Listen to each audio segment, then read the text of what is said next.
In a dry hole in the California desert, there is a stone that should not exist. It has sharp edges. It has the marks of something striking it, again and again, from a fixed angle. And it is 200,000 years old. For 60 years, that stone has been tearing archaeology apart. Across North America, many discoveries have claimed to reveal who the first people here really were. First came the Clovis hunters, sharp stone spear points found from coast to coast. For decades, they were believed to be the very first Americans, arriving about 13,000 years ago. Then came the footprints at White Sands, New Mexico, pressed into an old lake bed, more than 21,000 years old, almost twice as old as Clovis.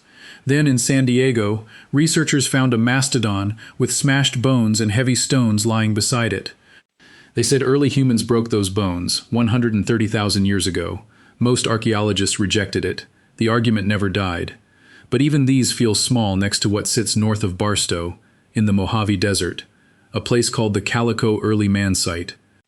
Archaeologists, geologists, dating experts, volunteers who gave their whole lives to it, and a pit full of stones that appear to be older than our species. If the dates from Calico are right, they would not simply push back the arrival of humans in California. They would not simply overturn everything we believe about how people spread across the earth. They would place someone or something making tools in the American desert long before our own kind had finished becoming human. That is why this site ended careers. The Mojave today is bone dry, cracked earth, bare hills, almost nothing grows. It was not always like this. A huge freshwater lake once filled this basin. Scientists call it Lake Mannix. It formed around 400,000 years ago and covered roughly 90 square miles. Mammoths drank there, camels, horses, dire wolves, saber-toothed cats. Water poured off the mountains and mud and rocks slid across the valley floor. Layer after layer piled up, sealing everything underneath. Then the lake broke through its banks and drained away. The water vanished, the animals vanished, and whatever was trapped in that mud stayed trapped for 2,000 centuries. In February of 1940, a rancher named Rittner Sales was walking those low hills. He was not a scientist. He was a man who liked old things. On the ground he found stones. Not smooth ones, broken ones. Stones with sharp edges that looked shaped, worked. They looked like tools. He carried them to a young archaeologist named Ruth Simpson. Everyone called her Dee. She was 21 years old. She had no way of knowing that those rocks would take the next 60 years of her life and give her almost nothing back. Dee Simpson spent 2 decades in that desert. She walked the old lakeshore. She mapped where the stones lay. She filled notebook after notebook, but surface finds prove very little. A rock sitting in the open could be 1,000 years old, or 1,000,000. Nothing holds it in place. She needed something buried, something sealed. So in 1958 she carried her stones to London, and she put them in the hands of the most famous archaeologist alive. His name was Louis Leakey. Leakey and his wife Mary had already changed the world. Their work in Africa pushed human origins further back than anyone had dared imagine. His face was in magazines. His lectures filled halls. He turned her stones over, and he did not laugh. Leakey held a private belief that made other scientists uneasy. He thought the sheer number of Native American languages could never have grown in only 12,000 years. He believed people had been here far longer. He gave her one instruction: stop looking on the surface, start digging. In 1963, he came to California himself, walked the ground, and won funding from the National Geographic Society. The next year, the digging began. Leakey would run that dig until the day he died. This was not a casual hole. They laid a grid across the desert floor, squares 5 feet wide, every square numbered, every stone recorded by exactly where it sat and exactly how deep. Then they went down. Not 1 foot, not 5. They cut 2 huge pits by hand until they stood more than 20 feet below the surface, deep enough that a man at the bottom looked like a child, and the deeper they went, the more stones appeared. Scrapers, blades, thin sharp flakes. One shape turned up so often the team gave it a name of its own. They called it the Calico Cutter. Supporters counted more than 11,000 pieces. Later counts climbed past 60,000. 60,000 broken stones from ground where no human being was ever supposed to stand. Then, in December of 1968, a volunteer named Rosemary Ritter brushed away the dirt, and stopped. Stones, set in a rough circle.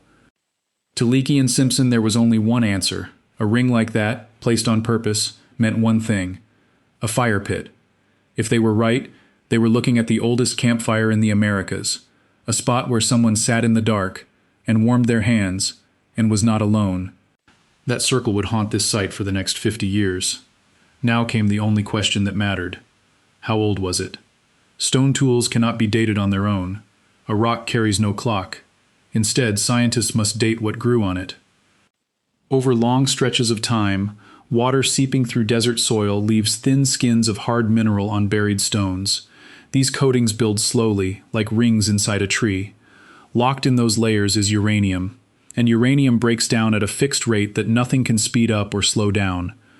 In 1981, a team led by James Bischoff published the answer: around 200,000 years. The best sample came back at 203,000. Most researchers assumed something had gone wrong. Old dirt mixed with new. Water shifting the layers. Some quiet, boring mistake.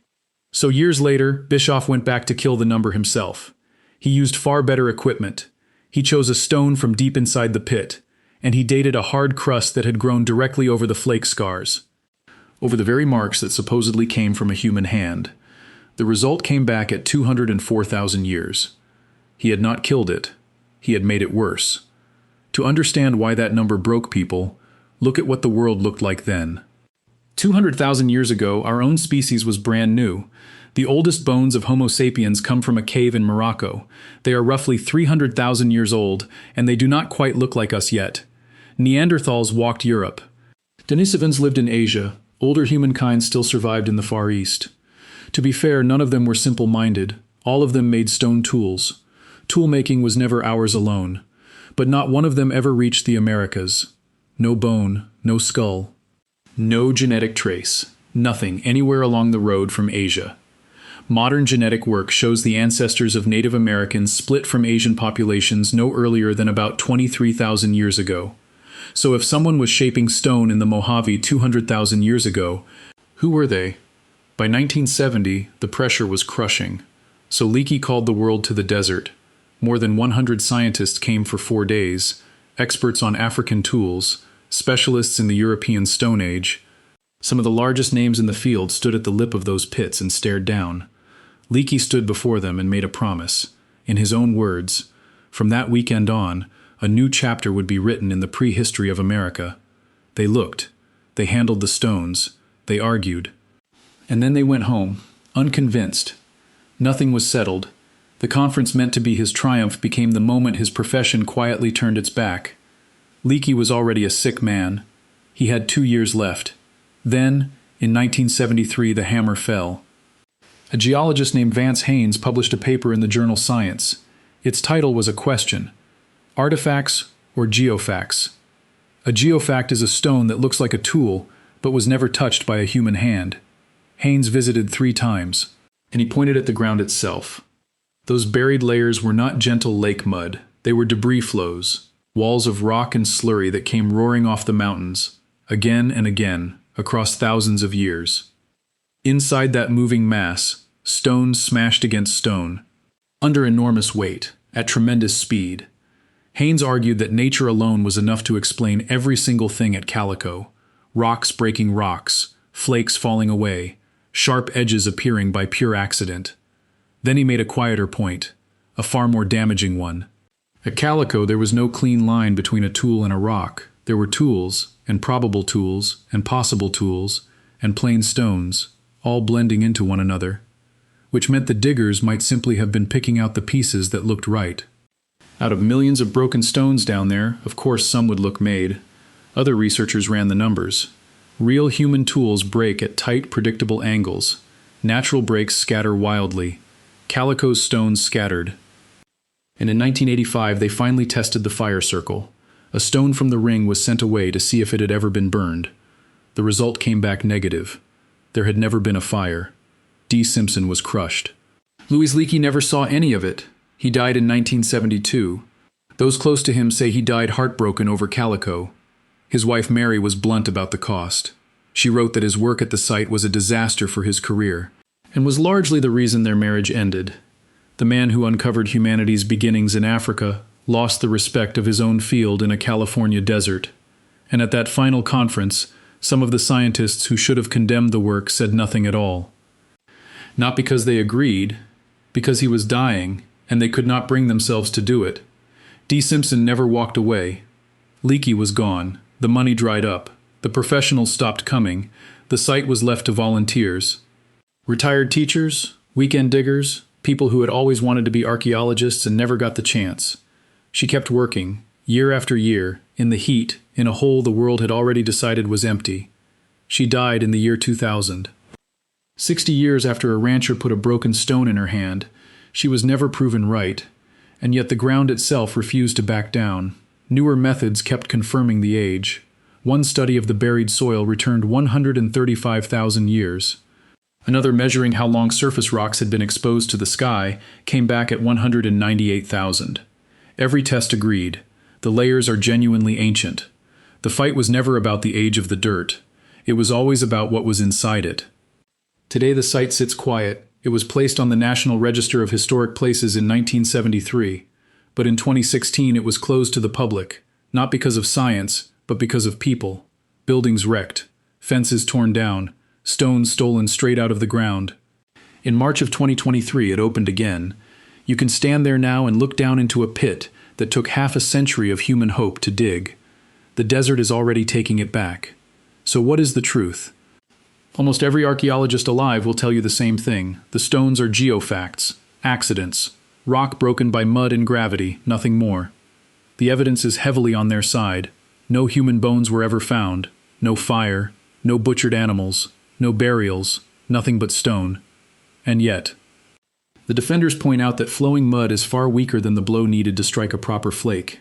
They point to the bulges left by impact, the ripple marks, the flat platforms where a stone was struck.